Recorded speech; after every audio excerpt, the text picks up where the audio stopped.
Hey everyone, we're going to start doing a fun series where we interview each one of the volunteers who are parts of Voluntaryism in Action. And today we've got our very own DJ. DJ, thank you so much. Yeah, thanks for having me. Excited. Got a series of questions I'm going to ask you. Going to try to keep them more or less the same for everyone so that we can get a pretty good idea of the opinions of all of our folks on these topics. So, start out. Because government has such an influence over society, I think most people have to convert to a liberty philosophy, whether it's libertarianism or anarchism or voluntarism. So what's your story? It kind of started out probably towards the end of high school back in like 2008, 2009. I kind of discovered Ron Paul, and I feel like that's a very similar starting point for many people. A lot of people did. Yeah. So I think it really would kind of realizing the realities of like a lot of the wars in the Middle East is really kind of what I was raised in a more Republican household, but I never really liked calling myself one. I never really found a home in either one of the two major parties kind of deal. Nothing ever sat right. But as I learned more about like the wars and stuff, that's really where I kind of started down that path of like, maybe they're not so honest, and it's not just like, a little bit of lies here and there to campaign, and it goes a lot deeper than I think a lot of people realize, especially at that age. So that's kind of where it all really began. And then I think once memes really kind of blew up on Facebook, and that's really a lot of, a lot of times you're like, well, that seems kind of crass. I don't really know if it's that black and white. And then you kind of read the comment threads, and you kind of gets you thinking like maybe that does have some truth to it, behind the joke. And it just kind of slowly started from there. And okay, yeah, so kind of wore you down after a while with memes. Humor does that, sometimes a stand-up comedian will make a line and kind of just sticks with you, and you kind of like, well, that's not right. And then challenging that belief you've held your whole life, and you're kind of going, well, maybe I haven't really thought about it as deep as I thought I did. And yeah, I think humor can be really, really good for that, because when you're openly antagonistic to something someone believes, or if you challenge it, then they usually put up walls of defense. But if it's in a humorous way, then like you said, they can be like, it's not quite that way, but it sticks with them. They don't just reject it immediately. For sure.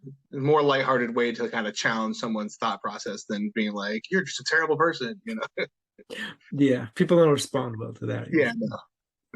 So how did you become a part of Voluntaryism in Action? So for a little while, I was kind of following what Liberty Memes was doing in their heyday, and they kind of branched off and started trying to make a little more difference in the world kind of thing. And it's a whole different thing going on now. But so I kind of inspired me a little bit. I made a small little meme page, and I think I had like 15 followers, but I had followed Voluntaryism in Action for a few years. And so I shared a couple of their posts on it. And I think it was Sarah actually reached out to me and inboxed me, was like, hey, we need someone to make some memes for us. If it's a volunteer spot, if you have some time. And I was kind of hesitant because I was still fairly new at making memes. And I was like, ooh, I don't know if I'm ready to like jump in and, for an organization and like have that kind of responsibility. And then she messaged me again a couple months later and kind of just wouldn't let it go. And so I was like, okay. And eventually she convinced me. I think I messaged Logan back and forth a couple times, and he got me signed in. And so I started out just, posting a meme or two on the Facebook page. That kind of snowballed to where now I pretty much about 100% of what you're seeing now on the Facebook is me posting it and organizing it and stuff. But yeah, just making memes, and Sarah reached out to me, and here I am, so. Nice. And you're one of our two primary meme makers. I've kind of slowed down recently because the kids getting a little older has been a little tougher to but I still make them once in a while. But we brought Amanda on, and she does a great job. So a lot of the newer stuff you see is her. I've been just reposting because I've made quite a bit that first year. I was just cranking out 2 a day for a long time, and you kind of run dry in that fountain after a while. It's like, how big? That's a lot. Yeah, and then you're trying to keep it. You can't get too dank with the being a nonprofit. So like it kind of, you can only make go so far. So, but yeah, no, I love it. It's funny. I tell people all the time, they're like, memes, that's how you got there. And I'm like, yeah, they're a powerful thing, That's why they are used so often, because they're Yeah, so effective, like we talked about. yeah. So, what's your favorite program or fundraiser that Voluntaryism in Action has done? Probably the Sierra Leone one. I think it's kind of cool to see how big of an impact we can make over there because I like. I mean, obviously, I love them all. I think it's great. We do so many different things, but I'd really enjoy seeing like how many children's lives we are directly impacting over there. Just the smiles on their faces when we get the videos and the pictures from them. Just knowing that it's pretty life changing what we're doing over there, and it's really cool to be a part of that and just see that happen. And I just love it. It's one of my favorite things to post whenever it comes up in my schedule. Like, oh, I get to share this again, and I just love looking at the photos and the video clips that we get. Yeah, it is pretty amazing. I Yeah, love that we do it with Bitcoin. I love yeah, that we can help people, like you said, especially kids. yeah. Of course, there's always more that can be done because of the kind of Right. challenges that they have over there. But Yeah, it's sad to think about how hard it can be for children, like just elsewhere. Sometimes you kind of forget here. Like we've had a lot of challenges recently, but it's almost like nothing compared to what they have to go through, and the fact that we have to go through Bitcoin, which is a nice option to have, and it's cool that we have that potential to do that, but it really makes you think. It's like, oh, we got to do it this way. And it's just how grateful they are. It's just a warming feeling for me. I just love it, especially since I've become a dad. I've always loved kids, but like it hits different. Mhm. Now, what's your favorite piece of liberty-oriented media? Book, essay, movie, song, Um, I'm not super well read on the topic, to be completely honest, but one of the ones that got me when I was younger was Anthem by Ayn Rand. I thought it was, I may have said her name wrong, but I always loved that book. I thought it was good. For me, a lot of it was music, kind of got me a lot when I was younger. Mhm. Ironically, I think the Beatles were a big push for me. A lot of people were like, "Oh, they're pretty, yeah," but they have that very strong anti-war message, pro-love kind of thing. Mhm. And that's really kind of that coupled with because I kind of got into them around the same time I discovered Ron Paul, so that kind of like was just a perfect fusion, I think, for me. It's It all reinforced just each kind of hit the other. right notes, yeah. But yeah, Ayn Rand, I do love her stuff. I got a couple of the Connor Boyack books now, and I've read a couple of those, and those are pretty good. I haven't really done a lot of the essay readings or anything, but that's really kind of where I started. And those are the things I think of first when I think of like suggest things to people. I mean, her writing style can be kind of dry, but Anthem is such a short, easy read compared to Atlas that that Yeah, it's a good suggestion for people. Really, yeah. Atlas was a struggle for me. It was good, but there was times where I'm like, man, can we like get going? it's long. It's Yeah, long.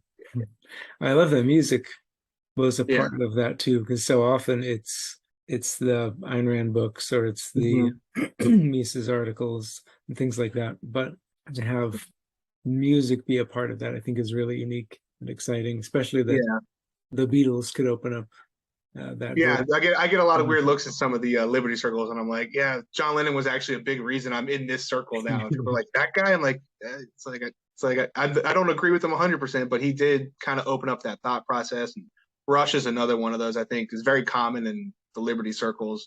Just the songs like Free Will and stuff. And uh, I can't remember the other one, but there's a couple of them where they have one song called The Anarchist, which was on their last album they ever did as a group, which was pretty interesting song. But yeah, this music has always been big for me. So that was one of the things that really kind of got me thinking too. With the growing tyranny in the world, governments using every excuse to steal more liberty and property from people, what are you doing to try to keep yourself and your family free? Just trying to, I don't really rely on the government. We're not really doing too much. I don't think proactively. I mean, we try to stay involved in the community and stuff like that. I like to do any kind of volunteering I can, I'll pick up any trash I see when I'm like walking the dogs or doing a neighborhood walk at the playground, that kind of thing.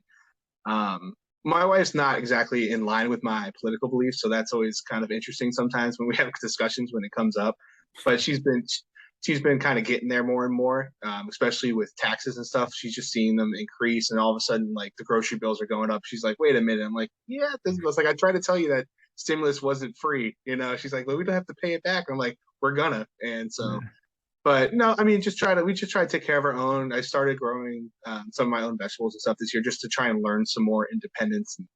not having to be too reliant on, others for our basic needs and things like that.